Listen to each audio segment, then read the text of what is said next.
Welcome to Signature Required. It is intended for Tennesseans by Tennesseans. What makes them tick? What lights their fire? We're pulling forward people that, unless you listen to this interview, you might not know a thing about them. The heart of a Tennessean, the volunteer state, is serve, and we do so largely without self-promotion. And these are genuine people that get up every day and want to make art, or want to educate the nations, or want to have a heart of love in a way that makes a difference. Learn from 50 years of experience, take a nugget away, and then go share it with a friend. Brad Turner, Commissioner of the Department of Disability and Aging. Welcome to Signature Required. Thank you for having me. I'm very excited to be here, and it's an honor and a privilege to be your guest. So thanks for the invite. So not only are you the commissioner of that department, you're the first ever commissioner of the Department of Disability and Aging. So is this kind of like a new thing that people are aging for the first time? And Yeah, like, for real. We need It's to just a have new commissioner? phenomenon. Right. Yeah. It just happened post-COVID. I guess everybody started to get older We at just the same felt our time. age. Yeah, that's right. That's Yeah. right. Yeah, so I'm the first one. And so we had a commission on aging, and Governor Lee, in his wisdom, made the decision to streamline a little bit more effectively and efficiently. So we created the Department of Disability and Aging, which married the Tennessee Commission on Aging and Disability and the previous Department of Intellectual and Developmental Disabilities, and we've got DDA. So very excited to have been the last commissioner of DIDD and the first commissioner for DDA. So yeah, certainly something that I enjoy, and I'm very blessed to be in this role. And for most of our listeners that probably never knew there was a Department of Disability and Aging, give us just kind of the stats and figures. You've got like 2,000 employees, people pretty that close report to that. you. So just give us the stats and figures of what it is. Yeah, I mean, outside of being the newest state department, we're actually the fourth or fifth largest state department. And the reason is there's such a need in the state of Tennessee. A lot of people don't realize that. We're actually the fastest growing state in the Southeast when it comes to people who are over 60. And East Tennessee is actually the fastest growing region. All of the Appalachia has a lot of folks that are moving in from different areas. And so there's been a real explosion in folks retiring to Tennessee. And then we're doing a much better job of early diagnosis for children with disabilities, specifically autism or on the spectrum. So that's created even more of a robust need for services that we've been able to try to deliver to people. And it's just the best job. I couldn't ask to do something else, that my heart wasn't in it the way it is in this job. And just the ability to be able to serve people has been incredibly beneficial for us as a department. How might a Tennessean recognize your department in real life? Like, you know, the Department of Transportation. Yeah. Most people would be like, okay, I could recognize them in real life. I Right. know that department. Or Department of Health and Human Services. Like, there's some ones that are recognizable. Sure. How might people interact with you in the wild? Yeah, it's sometimes it's not as organic as you want it to be, because people have to know about it, because there's such a small and dedicated community that fall into that umbrella. You know, everybody uses roads. Everybody uses transportation on some level. Not everybody needs disability services. But what we've started to do is expand into schools. We've started to expand into senior centers when it comes to the aging component. We've got a lot of partners that utilize Meals on Wheels. I think everybody knows at some level what Meals on Wheels does. Yeah. So those are just some of the little things that we do that people recognize. Oh, I know someone that participates in a Meals on Wheels program. What we're trying to do is to the core of your question, how do we get people to understand, man, I know who does that, and I know somebody that needs that. And that's where we've been super active in working with Tennessee Higher Education Commission to try to create opportunities in higher education for students with disabilities to actually be able to go to college for the first time. So whether it's community college, and we're working closely with TCATs, or four-year institutions, we're trying to make our mark as much as we can in areas that historically have been areas that have not been able to be penetrated by people with disabilities or people who are aging. So you might not see it the way that I'm hoping that you see it next year, but we have certainly made a lot of progress in making sure people understand that's the Department of Disability and Aging that is providing those services and supports for Tennesseans. Well, one of our main objectives with you today is we want our listeners to be able to come away more educated about some of the specific programs that you do. And Carly's going to lead you through a handful of different hey, teach us about this, teach us about this, because there could very well be a number of listeners that are desperate, looking for something, and you have the answer, and they just don't know that. But just prior to going to that, I'd love to get just a little of your story. I mean, you're Sure. the first ever commissioner for this department. That's a huge deal. Just walk us through a little bit of your background, and then we're going to pick your brain about what you offer. Yeah, so I'll start, so I came to college up here to play baseball, actually at Trevecca Nazarene University in Nashville. And so I came up here from Florida, grew up in Florida, went to school here. About a year later, met a young volleyball player who was a brunette who caught my eye, and her name was Rebecca. And we started dating about 2 weeks after she had been a freshman at Trevecca, and we've been together ever since. The love of our life is our 18-year-old daughter, Kinsley, who has intellectual developmental disability. She has cerebral palsy. She's nonverbal. She utilizes a wheelchair that we can help her navigate to get around. She actually had a massive stroke before she was born that we were not aware of. And so that's what kind of started us on that journey to be parents in the disability community. And then in God's providence, he saw fit, years later for this opportunity to present itself. So I was a county commissioner in Rutherford County for 9 years, have always been involved at some level in public service. And the moment the governor's team called and asked me if I'd be interested, I said yes. I didn't even know anything about the job. It didn't matter to me, right? It was something that I knew could help Kinsley and could help her friends. And I said yes right away. In fact, the day before I started, I had to call them and confirm that I was actually getting a paycheck for this job and a salary, because I didn't ask any of those questions because it didn't matter. And so that's a very 30-second condensed version of how I got into the position. And it's just a huge story about God's faithfulness in my life, about how he appointed the steps for me at the right time to get me to in this position where, because of the person I love the most in the world, one person had something challenging happen to them, God opened the door now for me to help 1.6 million people. And it's all part of Genesis 50:20. What the devil meant for evil, the Lord used for good. And so we sit here doing good work for people in Tennessee. So that's kind of how I got here, and that's a little bit of my testimony and background. Wow. Amen. God is so faithful, and he never wastes That's right. an opportunity. I would love to talk through the programs Sure. that you cover, Yeah. because I don't think people know that there are resources available.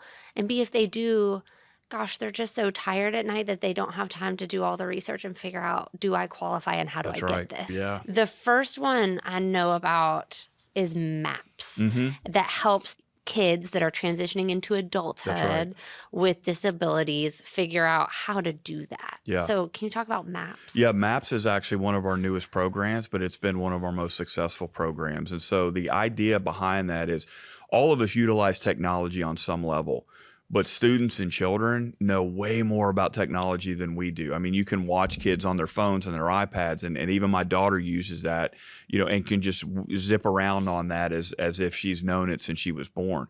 But MAPS is a very dedicated program for students that are exiting high school to move into adulthood, and it utilizes technology to allow them to be independent. And so one of the things historically that we've done is we've had this concept in our mind that people with disabilities can't do it on their own. And nothing could be further from the truth, because we wouldn't want to associate someone's gender with saying they can't do that, or someone's race or someone's age, but we were okay with doing it for people with disabilities to say they can't do that. MAPS is actually proving that that's not true. It's allowing us to create programs of support for people to live independently with disabilities utilizing technology. So whether you're talking about how do I navigate a transportation route to get to the movies, to hang out with my friends, or go to the store, or use it to understand how to interview in a job on a virtual setting, MAPS has done that for several hundred students in the state of Tennessee. And so it's been around about 3 years. It's continued to expand. We have it in all 3 grand regions. And our department was part of that because the seed money was funded through our department's request for that. And so now you've got several hundred students that are able to utilize technology to create an independent pathway for themselves forward once they leave high school. Oh, that makes me really excited. So if you're a parent or a caregiver listening, do you Google Maps? Yeah. Tennessee, how do they even get their teen into this tech? Yeah, it's on our website. So our tn.gov/DDA website lists all of the programs that we have, and probably many that we're going to talk about today, but MAPS is on there, and it shows you how to begin the conversation to get enrolled into the MAPS program. Well, that's awesome. Yeah, I love so the much program. easier than it sounds. It is, and that's one of the challenges. You just said it earlier, is we want to make it so easy for people that they have no excuse not to try it. So we have started to eliminate a lot of those barriers by saying, just get to us, and we will walk you through the entire length of the program. Yeah. And speaking of getting to us, what are the various avenues that people could get help? Like, is there someone that you could pick up the phone and call? Is it require an in-person visit? How does that onboarding, that top of the funnel process work? Because I think that's always the scariest part of I don't even know how to start to know. Right. Yeah. Nobody knows where to start, right? It's no different than when we're coming out of college for a career search. You're trying to figure out, what do I do in my first job? You just don't know where to start. So what we want to do is try to help be that first step. So you can reach out to us on social media platforms, and we can route you to the right person. We have 3 different regional offices. We've got one in West Tennessee, one in Middle Tennessee, one in East Tennessee. We've got one-page documents we can email to advocacy groups, or we can email directly to parents. So there's a lot of different routes that we try to take to make sure that people are able to access it depending on where they are. Not a lot of folks might have LinkedIn. So but they got social media. So how do they access us on social media? So it's really about us creating that entire spectrum of, can somebody push a button and get to someone that can help inside our department? The answer is yes. And that's why we utilize phones, we utilize email, anything for folks that might want to figure out how to get to us. We want to make sure that, again, we eliminate every barrier to that. That sounds remarkably non-governmental, Brad. Well, that's amazing. It's funny. We are infamous, notorious, whatever you want to use for that, in government, of making it harder for people. And Carla, you had said something that's very important. You're talking to people that are tired. Yeah. And they're the tired that you can't feel better after a nap. It's life has beat you down. So how do we create avenues of support for people who are incredibly tired, incredibly lonely, and incredibly scared of what the future might look like? Yeah. Well, and one word you said is isolating. Yeah. It can feel very lonely. It can feel very isolating to do life with somebody with a severe disability. And that, I think it's almost feels taboo to say that out loud, because like somebody's going to look at them and say, well, maybe if you loved them more, or maybe if you picked yourself up a little bit more. And that's just not the case. These are the most loving, hardworking people imaginable. Right. But life has kicked them down over and over again, and they feel like they're hitting their head against the wall. So one thing I think you are trying to do to fight maybe that isolation is the inclusive playgrounds. Yeah. So that everyone can play together. Do you want to talk a little bit about that? So our last round of grant funding that we did had over 80 plus organizations, nonprofits, communities reach out to us to try to have a conversation about, can we get some grant money, because we think this is incredibly important. So we were just in Grundy County last week. I went down for a groundbreaking for a project that was called Miracle on the Mountaintop. And it was phenomenal to watch the community come together, because there's 2 levels to this for me. Number one, it's biblically accurate.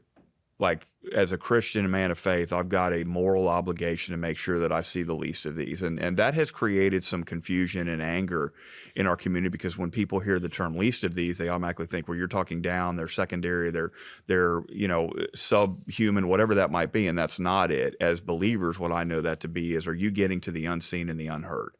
The answer is yes. And inclusive playgrounds do that. So what we have noticed, and if you go around and you look, children don't always see disability. And when they do, it's very innocent in the fact of, well, can I help? Why are they not walking? Can I help them walk? Can I do this? We need to take a child's heart. If you think about what Scripture talks about, that we're to approach the throne as children. That's how I look at what my job is. Do I see people the way children do? They just need some help sometimes. So how do we help? Every angel has wings. Some of them are just a little bit clipped. And so every child that we work with, we believe, is an angel that might just have a little bit of a clipped wing. So how do we help them fly the best they can?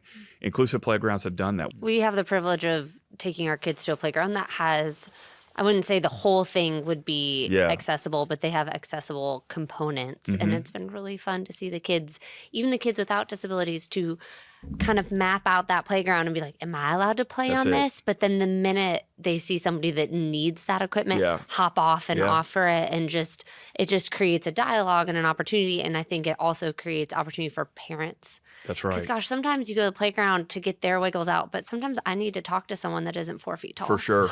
Yeah. And it really gives the opportunity to have normal day in, day out conversations that when you're living isolated 24/7 care, perhaps you're not getting to have. Right.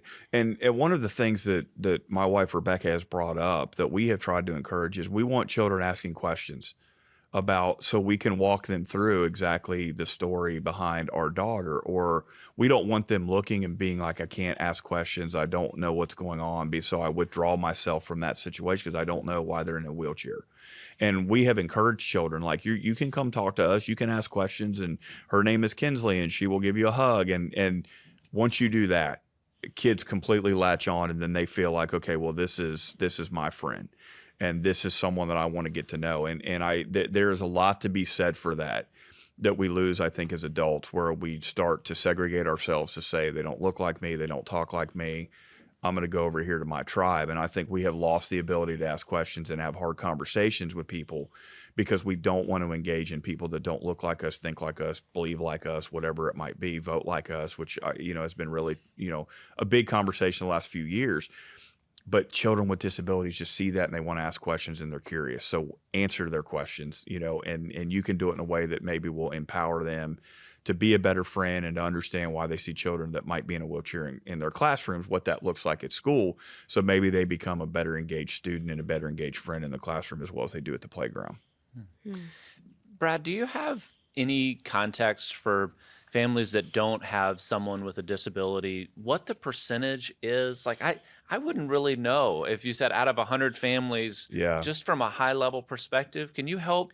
Yeah, it's a little bit easier when you talk about like specific diagnosis. Yeah. There's not always a way to know that some disabilities are undefined or undiagnosed rather, and not disclosed. And that is one of the things that we have tried to do. Carla, you had asked earlier about how do you talk about this and how do we get people to know about what's going on? And we need advocates. We need people to be able to tell their story and do it without fear of judgment or fear of, perception changing about them. If you think about the history of disability, it was not talked about. Children were put away in institutions. Adults were put in institutions.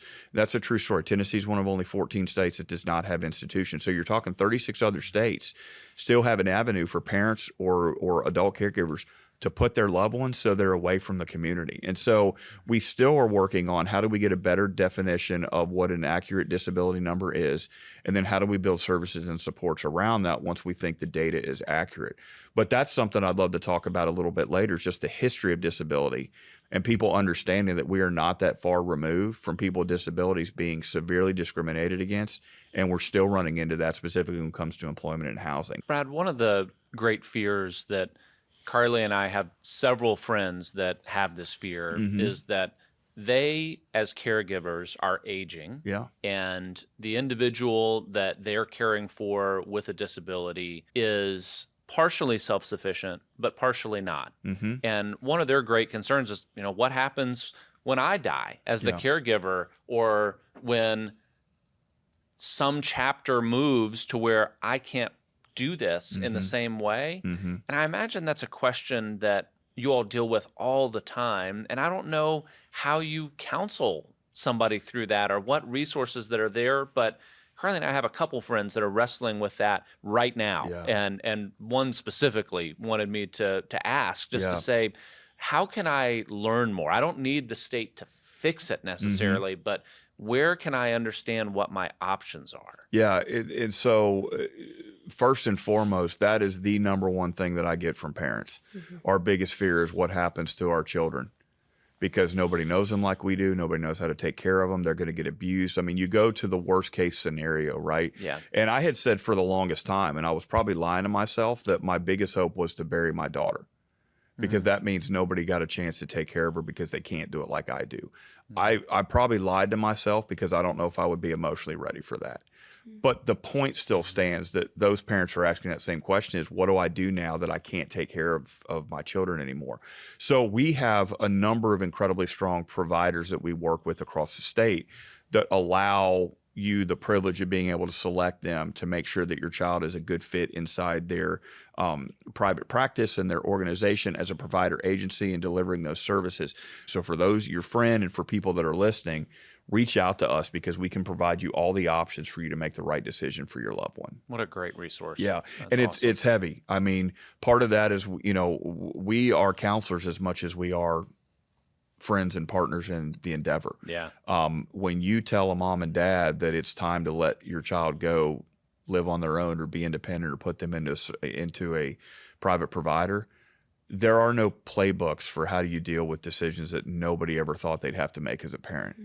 And that weighs on me the most when I meet with parents is one day we're going to have to tell ourselves, and my wife and I have to have a conversation that she's got to go somewhere else because I love her enough to give her up to make sure she's taken care of.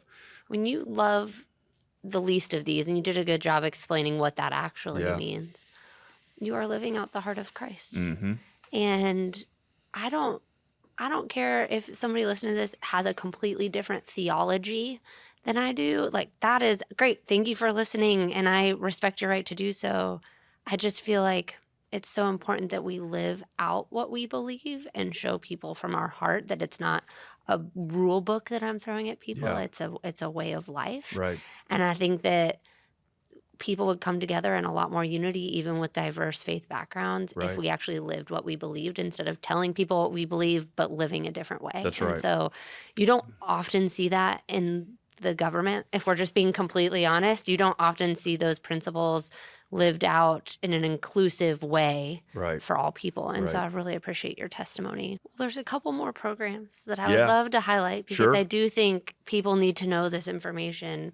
So I actually have some questions about the Katie Beckett Fund and who qualifies, how do they get that? Let's start there. That's been a huge program for us. And probably at some level, I underestimated the impact. So just to give you a real 30-second background on that program's been around for almost 40 years. So President Reagan actually signed it into law in 1986. And Tennessee was one of the later states to actually incorporate that. But what's been really unique about our program is it's the one that has the most flexibility compared to any program in the state. So you can actually apply for the Katie Beckett waiver. We have created it to try to have maximum flexibility for families where you have what's called an HSA card, which I think all of us know about debit cards, credit cards, HSA cards, that you can use in the Part B portion of the Katie Beckett waiver to pay for HIPAA therapy, to pay for home modifications, to pay for unique therapies that your child might need that is unique to their diagnosis, pay for prescriptions. We created that to have flexibility because government gets so rigid sometimes with so much red tape that it doesn't help people. So that program, we work very closely with the Division of TennCare, who is the state Medicaid agency and our partner in this, to create a program that is incredibly flexible. And now we have the most robust and most flexible program in the country that falls under the Katie Beckett waiver to allow parents to be able to utilize that to try to better serve their children. So super excited about how that has turned out. This might be too nuanced of a question, but I know, believe it or not, I know several people trying to figure this out right now. Is they believe their child would qualify, and then over here they're wondering, they're hitting their head against the wall with schools. Trying to figure out, trying to fight, trying to advocate for their IEPs, for the accommodations that their kids are legally entitled to. And oh, by the way, centers are opening at a rapid rate that actually specialize in helping kids with a varied spectrum of disabilities. But a lot of the families that are fighting their tail off for education can't afford the private care. So does Katie Beckett Fund help fill that gap? Or is there another program that can help fill that gap for kids that are literally just getting kicked out of school and their parents being told, well, you're going to have to homeschool because they can't come back tomorrow? I mean, the economic cost, the emotional cost, not knowing where to go. Yeah, the Katie Beckett program does support dollars for those initiatives. And that has been one of the things, Carly, that we have worked with Department of Education and a lot of local school districts over the last 2 years. That was something that was near and dear to my heart because I know that here's the reality of it. A lot of parents in our community use school as respite because they can't do it. And they need the schools to be there to be supportive and figure out ways to help support their child in the classroom. And hopefully some of those behavioral modifications and implementations and IEPs and things that are built around supporting the student in the classroom, they can bring home with them because there's a structure behind it, right? So we were intentional in reaching out to about 115 school superintendents around the state. You know, as a business guy, I look at challenges from all kinds of guests that we've interviewed, and I imagine the competition for resources within any organization is intense. I mean, Tennessee, has a $60 billion budget, and there's a lot of really worthwhile places for every dollar of that budget to go. And so what I hear in part is that there's a meaningful gap between the awareness that you want the state to have on a lot of different levels versus where it's at. And you're doing some amazing things to help close that gap. Is there a budget or an appetite for some degree of marketing to what you do? I don't even know what that would look like. It would be, commercials on television or I don't know what exactly that would look like. No, you're on it. I mean, that's exactly what we do. We have a marketing budget that we utilize with a lot of partners in different segments of the community and different parts of the state. But we're very intentional with how we do that. You're a small business owner. You guys talked about being entrepreneurs. You know the challenge and the environment and the competition. We run into the same thing as a state employer. Is we need people to come work for us, and we may not pay what the private sector does. So we try to express to them, here's what you're doing to help people. And there's a lot of people that are tapping into that, especially the younger generation. They are very much driven by social causes, and God bless them for it, because we all have to have a passion to chase something. What we try to get them to do is to tap into that passion for people with disabilities and people who are aging. So a lot of our marketing campaigns are targeted around how do we make sure people know not only what programs are available, what job opportunities are available, so they can then help people and become advocates in their community for what we're doing. So I don't know if that answers what you're asking, but we absolutely are being intentional and have coordinated efforts to make sure that we market our department and market the positions to serve people. We've spent a lot of our time so far focusing on the disability side of what you do, but there's an aging side, and that has a different set of needs. And one of your really successful programs has actually come through a partnership with the Department of Agriculture. So why don't you tell us a little bit about that? Yeah, that's a relatively new program that just kind of came out of the idea that we work with the department, that they realize, hey, what else can we do? And how can we better serve people? And so when the transition from the Commission on Aging and Disability happened and became formalized on July 1, one of the things that we noticed really quickly was there was a lot of folks in the aging space, number one, who worked really hard, but number two, who were just looking for someone to say, hey, see what we're doing and how can we figure out how to expand for that. So one of the things we talked about is Tennessee has a rich history of agriculture and of farming. And we met with the Department of Agriculture to say, how can we better partner to serve older Tennesseans in senior centers and in their communities that you live as farmers and you know them and they're your neighbors, to give them fresh fruits and vegetables and fresh produce and things that can help not only nutritionally, but build those relationships. And so we've created a partnership with them where we're working very closely with Tennessee farmers to bring in fresh produce and product to local senior centers, and working very closely with them and hoping to move into the Meals on Wheels space to try to get fresh fruits and vegetables to older Tennesseans, which is an incredibly strong partnership. I'm very proud of Commissioner Charlie Hatcher and his team. They've been wonderful advocates for what we're trying to do. And so I'm really excited to see where that's going to go. Commissioner, you have an interesting spot in that we've already talked about you're the first commissioner for the department. And I imagine it's hard enough coming in as a brand new commissioner, but also within a structure in Tennessee that could leave people questioning, like, what's the future of your department and what's the future of the objectives of the governor? So can you talk for just a little bit about what you would want people to know about your department and some of your vision? Because we can hear early, you're an amazing leader, and your ability to cast a vision and to create a culture is clear. So what would you tell people, whether they're other elected officials, stakeholders, or just taxpayers from Tennessee, to expect from your department going forward? Yeah, I mean, it's the one thing I wrestle with as the leader is, what are we going to do tomorrow? And how do we make sure that we're continuing to move forward? And so, when you look for me, when you look in the New Testament, when Jesus talks about the 99, there's the one that the shepherd leaves to go get because he's stuck in the thicket, right? So what we talk about is, are we going to go get the one? Like, we've got a lot of folks that we're serving and supporting right now, and we love the privilege and the blessing to be able to do that. But the one's out there somewhere where the shepherd needs to go get the sheep. And that's what I want to try to do. And that's been my whole goal in our department, is how do we go get those folks who don't know we exist, have no idea what tomorrow looks like, and don't know what the future looks like for their loved one. Whether it's a 3-year-old inside our early intervention program, or whether it's an 83-year-old whose child has to continue to take care of them because they have dementia.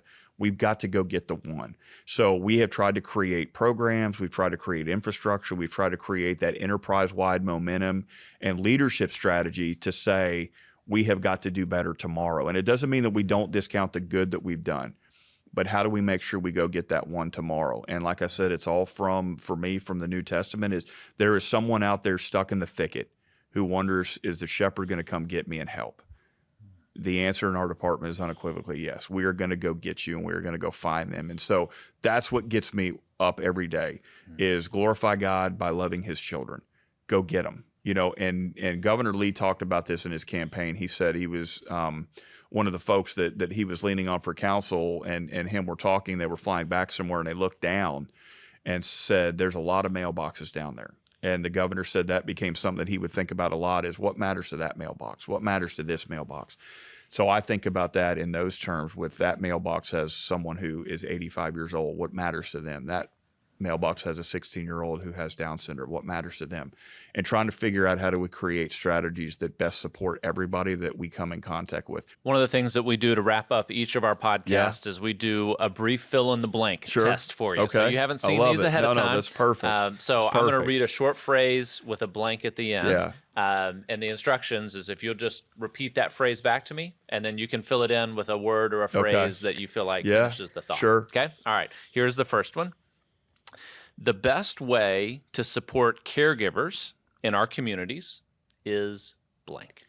So the best way to support caregivers in your community is to see them and walk with them. That is an unbelievably isolating feeling. Like, we all talk about work-life balance and trying to have that. I mean, the stuff that they see on a daily basis, I don't know how you go home and just shut that off. You don't. And what makes it more challenging is there's no line for them to cut. They have no light to turn off to end the workday and start the home life. Yeah. It's I tell people that all the time. I go home from this job and work harder at home because there's no cutoff. So see them and walk with them and be with them. Number 2, in the next 10 years, aging in Tennessee will blank. Oh, in the next 10 years, aging in Tennessee will skyrocket. I mean, as I shared earlier, we're the fastest growing region or fastest growing area in the entire Southeast of folks who are over 60 moving to this area. It will skyrocket. And so we have a great opportunity to try to make sure that we're ready for that demand and create programs that will meet that need. Number 3, third one. The most important thing we can do for Tennesseans with disabilities is blank. Well, that's a big one. I think the most important thing that we can do for Tennesseans with disabilities is advocate with them and not necessarily speak for them. They have a voice. They don't need you to be the microphone. They need you to be the megaphone to amplify it. That would be my answer. Commissioner Turner, it's amazing to have you here today, to see the opportunity that the Lord has given you is not something that has emerged over the last couple of years. Right. It is clear in hindsight. That's oftentimes where I can see the Lord's hand at work in the best, is looking in the past. And to see his hand on your family and the experience that you've had to go through and the highs and lows has made it so very personal for you. And that authenticity is so evident in your leadership. And it's an important department, and a department that is overlooked by a lot of people that don't carry a personal connection to the things that you fight for every day. And it's a real privilege for Carly and I to get to be a little bit of a megaphone for the work that you're trying to do across the state of Tennessee. We really do appreciate what you do. Thank you. And how much of a leader you are for our state. So thank you for spending time and giving voice to the least of these here with us today. Yeah, I have seen the evidence of his goodness all over my life, as the song goes. And everything that he has prepared for me has led to this. I have told people before, when Kinsley was born in 2006, before I took this job in 2019. Those 12 years were my wilderness, like the Israelites in the desert, that he had to prepare me for what was to come so I could walk into it. That's what I did because he opened that door for me. So I'm just a sinner saved by grace who was put in a position to try to love people that he sees that we need to do a better job of seeing ourselves. So thank you for having me, and I appreciate your encouragement and support. Commissioner Brad Turner with the Department of Disability and Aging in Tennessee, really powerful communicator, a leader, and really in a place that the Lord has raised him up to be in the spot that he's in. One of the things that I talked about on the podcast is I best am able to see the Lord's hand at work looking in reverse. I can see doors that were closed and opened and kind of trace his hand that way. And wow, the Lord used a really thick pen in his life to be able to trace through the things that he has experienced and has given Commissioner Turner a level of authenticity that is really special to see given the amount of influence that he has on the state. I think I knew how complicated on some level, that it was a complicated issue, that there's lots of facets to it and multidimensional. But after sitting and talking to him, it is so much more complex than you could even imagine. Oh, yeah. And what people are going through, there's no two stories that are the same. They may have similar experiences in how it manifests, but no two families are the same, no two diagnoses are the same. And trying to shepherd millions of Tennesseans through aging, through being caregivers to children or youth or young adults with disabilities. And what a heavy job that is. And he does it with such poise and such grace. And, you know, leaving this podcast, you could have left feeling slimed, right? Like, oh my gosh, the world we live in is so hard. What are we going to do about it? And instead, I leave feeling hopeful. If a man like that is in charge of our state's response to these issues, I can put my head on the pillow tonight with joy, knowing that somebody genuinely cares and wants to advocate and get done for these families what needs to get done.